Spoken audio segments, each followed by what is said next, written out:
MD ইকবালের revenge cinema জমা পড়েছে সেন্সর বোর্ডে। পরিচালক জানিয়েছেন ছবিটি আসছে ঈদেই মুক্তি পাবে। এর মধ্যে পরিচালক সমিতিতে ছবিটি মুক্তি দেওয়ার জন্য নিবন্ধনও করা হয়েছে। ইকবাল আশা করছে বৃহস্পতিবার নাগাদ সেন্সর ছাড়পত্র হাতে পাবেন তিনি। তারপরই সিনেমাটির গান ও ট্রেলার মুক্তি দেবে এবং হল মালিকদের সঙ্গে যোগাযোগ করবেন। ইকবাল আরো বলেন, বেশ আগেই আমার ছবিটির শুটিং এর ডাবিং সম্পূর্ণ হয়েছে। ঈদে মুক্তি দৌড়ে অনেকগুলো ছবি ছিল, তাই সিদ্ধান্ত নিতে দেরি করছিলাম।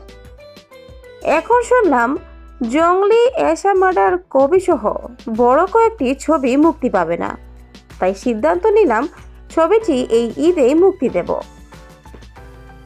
অ্যাকশন গণনা ছবিটিতে অভিনয় করেছে জিয়াউল রোশান, শবনম বুবলী, নিশা সওদাগর, দীপা খন্দকার প্রমুখ। এই প্রসঙ্গে ইকবাল বলে, আমার ছবিটি ঈদে মুক্তি পাওয়ার মতোই মানসম্পন্ন। সাধারণত ঈদে অ্যাকশন ও মশলাদার ছবি দেখতে চান দর্শক। আমার ছবিতে সেই ধরনের সবকিছুই রয়েছে। রিভেঞ্জ মুক্তির খবরে দারুণ খুশি রোশান। এই প্রসঙ্গে অভিনেতা রোশান জানান, ঈদের ছবি মুক্তি পাক, এটা সব অভিনেতাই চান।